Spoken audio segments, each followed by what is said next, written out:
رسالت اور آپ کی رفعت شان کو بھی کبھی سمجھنے کی ہم نے کوشش نہیں کی۔ اگر ہم سرکار کو سمجھتے صحیح طور پر جیسا کہ صحابہ نے سرکار کو سمجھا تھا، سرکار کو دیکھنے والے کفار بھی رہے، عمر بھر سرکار کو دیکھتے رہے، منافق بھی دیکھتے رہے، لیکن کبھی سرکار کو پہچانے نہیں۔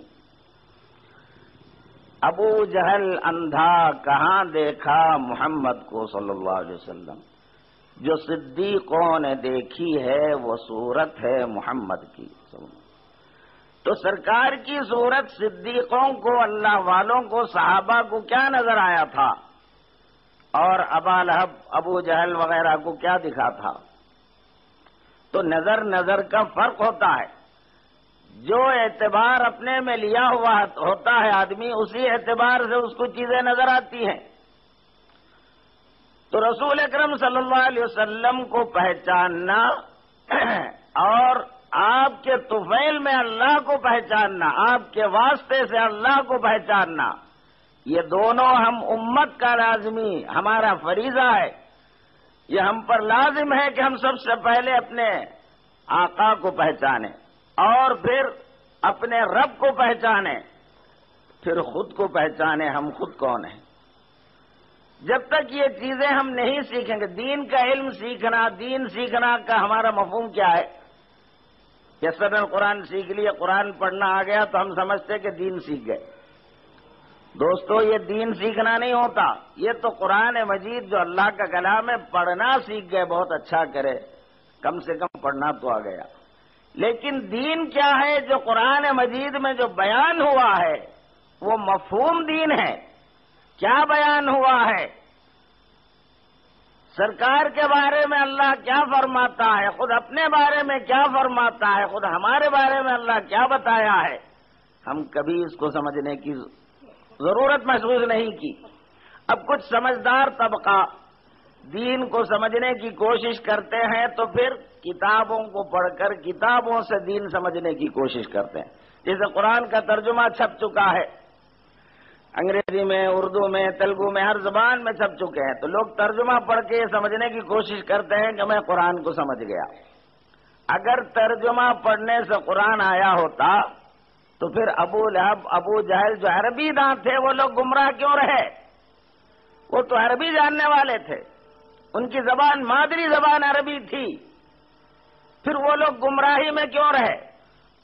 اور اللہ تعالیٰ اگر کوئی اپنے عقل سے، سمجھ سے یا زبان دانی سے قرآن کا فہم اگر کسی کو آ جاتا ہوتا تو اللہ تعالیٰ کبھی رسول کو مبعوث نہیں فرماتے۔ قرآن اللہ نے نازل کیا ہماری ہدایت کے لیے، لیکن قرآن کے تعلق سے خدا تعالیٰ فرما رہا ہے کہ یہ قرآن ہدایت ہے۔ ایک جگہ فرمایا ھدی للناس، یہ سارے انسانوں کے لیے ہدایت ہے، اور ایک جگہ فرمایا یہ متقین کے لیے ہدایت ہے۔ دوسری جگہ، تیسری جگہ اللہ تعالیٰ فرماتے ہیں قرآن سے بہت سے لوگ ہدایت بھی پاتے ہیں اور قرآن سے بہت سے لوگ گمراہ بھی ہو جاتے ہیں۔ لیکن رسول اکرم صلی اللہ علیہ وسلم کے تعلق سے اللہ تعالیٰ فرماتے ہیں انک لتہدی الی صراط مستقیم، اے حبیب آپ ضرور بضرور صرف ہدایت کرتے ہیں صراط مستقیم کی، آپ کی ذات سے گمراہی ممکن نہیں۔ لیکن جو شخص آپ کی ذات سے وابستگی کے بغیر اپنے عقل سے قرآن کو سیکھنا چاہا، قرآن کو حاصل کرنا چاہا، تو وہ کبھی ہدایت نہیں پاتا بلکہ گمراہ ہو جاتا ہے۔ لیکن جب نسبت رسول کے واسطے سے قرآن کو سمجھنے کی کوشش کرتا ہے، ارشادات رسول کی روشنی میں قرآن کو جب لیتا ہے تو قرآن اس کو کچھ اور ہی نظر آنے لگتا ہے۔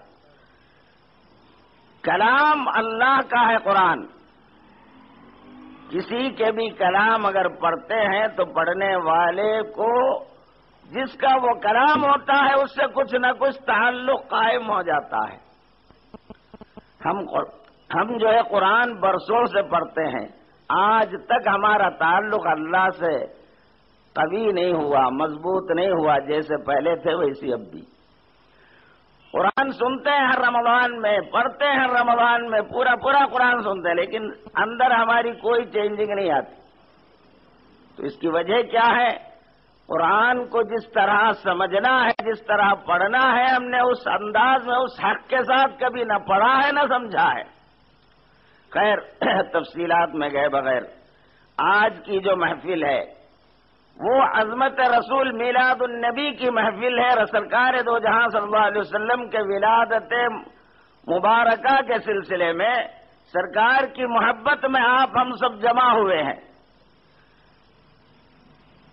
اس عنوان سے سرکار کی عظمت کو سمجھنے کی تھوڑی بہت ہم کوشش کریں۔ ویسے ہمارا یہ مجال نہیں ہے کہ سرکار کی عظمتوں کو ہم بیان بھی کر سکیں، کیونکہ سرکار کی زندگی کو لکھنے والے دو ہیں۔ ایک ہے آپ کی امت، یا پھر یوں کہیے انسانوں میں سے بہت سے لوگ سرکار دو جہاں صلی اللہ علیہ وسلم کی سیرت طیبہ لکھے ہیں، اور سرکار کی سیرت لکھنے والے، بیان کرنے والا ایک اللہ تعالی ہے۔ تو سیرت طیبہ کا بیان کرنے والا ایک تو اللہ ہے اور ایک اللہ کی مخلوق ہے۔ اللہ کی مخلوق یعنی انسان جو سرکار کی سیرت بیان کرتے ہیں، تو اس کو جو سمجھ میں آیا، اس کو جتنی سمجھ میں آئی اتنی وہ لکھتا ہے۔ ظاہر ہے سیرت کامل نہیں ہو سکتا، بلکہ سرکار کی حقیقی سیرت وہ ہے جو آپ کے خالق نے لکھی ہے، آپ کا پیدا کرنے والے نے بیان کیا ہے، وہ ہے آپ کی حقیقی سیرت، جو قرآن مجید کی شکل میں ہمارے سامنے موجود ہے۔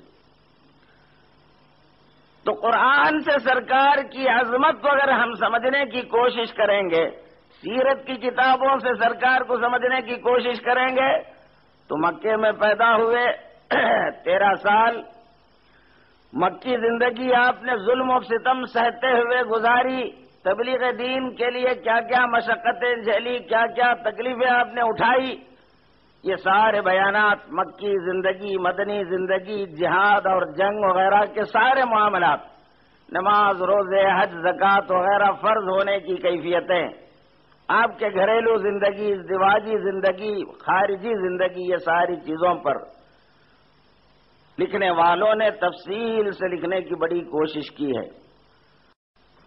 اور ساری دنیا اس بات پر متفق ہے کہ دنیا میں آج تک کوئی ایسی شخصیت پیدا نہیں ہوئی جن کی زندگی کا ایک ایک پل پل ہزاروں برس گزرنے کے باوجود بھی تاریخ کی کتابوں میں محفوظ چلا آ رہا ہے۔ یعنی زندگی کا ایک ایک عنصر، لیٹنا، سونا، اٹھنا، بیٹھنا، ضرورت خانے کو جانا آنا، بیوی کے ساتھ کیسے رویہ، بچوں کے ساتھ کیا تعلق، دوستوں کے ساتھ کیسے روابط، محلے والوں کے ساتھ کیا ہے، بہرحال زندگی کے تمام پہلو جس میں کوئی پہلو چھوٹا نہیں ہو، حتیٰ کہ سرکار مبارک جب تھوکتے تھے تو کس طرح تھوکتے تھے، یہ تک تاریخ کی کتابوں میں محفوظ ہے۔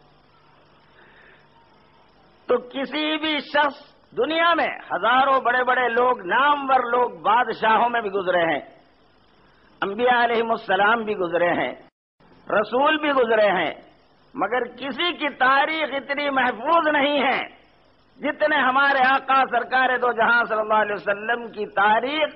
آج 1500 سال گزرنے کے باوجود بھی کتابوں کی شکل میں ایک ایک آپ کے زندگی کا ایک ایک پل پل محفوظ ہے، اور تمام قیامت تک جو ہے سب کے ہاتھوں میں موجود۔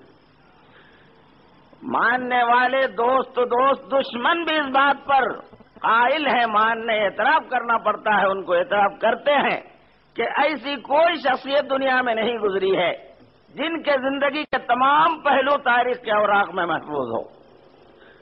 یہ خود بجائے آپ کا ایک معجزہ، آپ کی ایک عظمت شان ہے کہ آپ کے زندگی کے ایک ایک پل قیامت تک محفوظ ہے۔ کسی بھی شخصیت کی تاریخ ایسا دیکھنے کو نہ ملتی، نہ سننے کو ملتی ہے آپ کو۔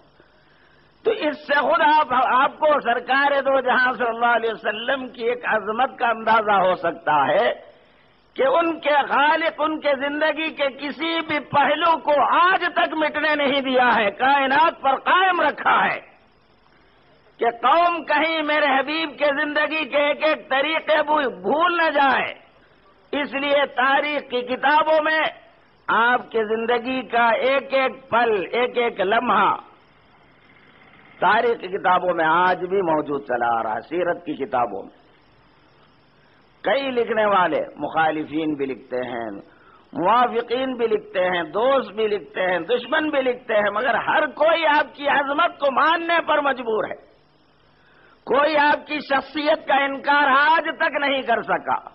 دشمنی میں جو چاہے بولنے کی مکے کے لوگ آپ کی دشمنی میں کتنا کمر بستہ تھے، آپ کو قتل کرنے کے لیے پوری کوشش کر لیے، وہ آپ کو فنا کرنے کی، بدنام کرنے کی جتنی کوشش ہو سکتی ہے وہ سب کر لیے، لیکن آپ اندازہ کیجئے بچپن سے آپ کی زندگی کو دیکھنے والے اہل مکہ کبھی آپ کی ذات مبارک پر کوئی عیب نہیں لگا سکے۔ اب دل کی بھڑاس نکالنے کو پاگل کہے، ساحر کہے، جادوگر کہے، مگر آپ کی شخصیت پر، آپ کی ذات پر کوئی عیب نہیں نکال سکے کہ فلاں دن انہوں نے فلاں غلط کام کیا تھا، فلاں دن انہوں نے جھوٹ بولا تھا، یا کسی کو دھوکہ دیا تھا، یا کسی کو ستایا تھا۔ اس قسم کے جو تمام لوگوں سے، اکثر و بیشتر لوگوں سے عموماً سرزد ہوتے ہیں، اس لیے باہر لوگوں کے بڑے بڑے چرچے ہوتے لیکن اس کے اپنے محلے میں اس کی کوئی عزت نہیں ہوتی، کیونکہ محلے والے اس کو بچپن سے جانتے ہیں کیسا تھا، کیا ہو گیا ہے، تو محلے والے عزت نہیں کرتے، باہر والے عزت کرتے۔ لیکن سرکار دو جہاں صلی اللہ علیہ وسلم کی عجیب شان ہے کہ بچپن آپ ان کے گودوں میں، ان کے بیچ میں آپ کا گزرا، مگر آپ کی ذات مبارک پر ایک عیب نہیں لگا سکے کبھی۔ وہ بڑی کوششیں انہوں نے کی، لیکن آج تک کوئی ایسا روایت آپ کو نہیں ملے گا کہ سرکار کی شان میں کسی نے کوئی عیب لگایا ہو، بلکہ آپ نبوت کے اعلان کرنے تک سارے عرب کے لوگ آپ کو سچا، امین کہتے تھے، آپ کے قتل پر تیار ہوتے تھے، لیکن اپنی امانتیں آپ کے گھر میں امانت رکھتے تھے، اپنی جائیداد آپ کے گھر میں امانت رکھتے تھے۔ تو آپ کی شخصیت پر، آپ کی ذات کی عظمت کا ایک ایک پہلو ہے۔ ویسے میرا مضمون یہ نہیں تھا کہ تاریخ کی سیرت کے حوالوں سے آپ کی کیفیات، آپ کی شان ظاہر کروں، بلکہ میں آپ کے سامنے یہ رکھنا چاہتا ہوں کہ ان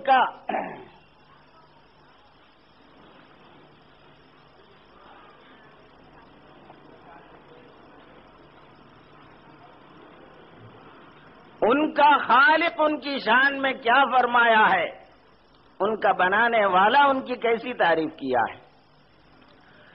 تو آپ کی عظمت کو، سب سے پہلے آپ کی عظمت کو سمجھنے کے لیے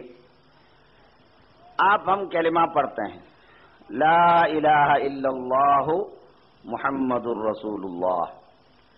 اس کلمے کا مفہوم کیا ہے؟ اللہ کے سوا کوئی عبادت کے لائق نہیں، کوئی معبود نہیں، محمد صلی اللہ علیہ وسلم اللہ کے رسول ہیں۔ اب یہاں رسول ہیں کا کیا مفہوم ہے؟ آپ بولو، کیا اندرا گاندھی اس وقت ہندوستان کے وزیر اعظم ہے؟ اندرا گاندھی ہندوستان کے وزیر اعظم ہے، بلکہ کوئی کہہ سکتا ہے؟ کیا کہے گا؟ وزیر اعظم تھے۔ راجیو گاندھی وزیر اعظم تھے۔ فخر الدین علی احمد صدر جمہوریہ تھے۔ ہے بول کے کوئی نہیں بولتا، کیونکہ ختم ہو گئے، گزر گئے۔ ہمارا کلمہ کیا ہے؟ محمد صلی اللہ علیہ وسلم اللہ کے رسول تھے یا ہیں؟ ہیں کا کیا معنی ہوا؟ تو اس کا مطلب یہ ہوا کہ سرکار ہمارے آنکھوں سے پردہ ہو جانے کے باوجود ہمارے رسول ہیں، ہم میں موجود ہیں، اور آپ کے فیضان تا قیامت جاری ہے۔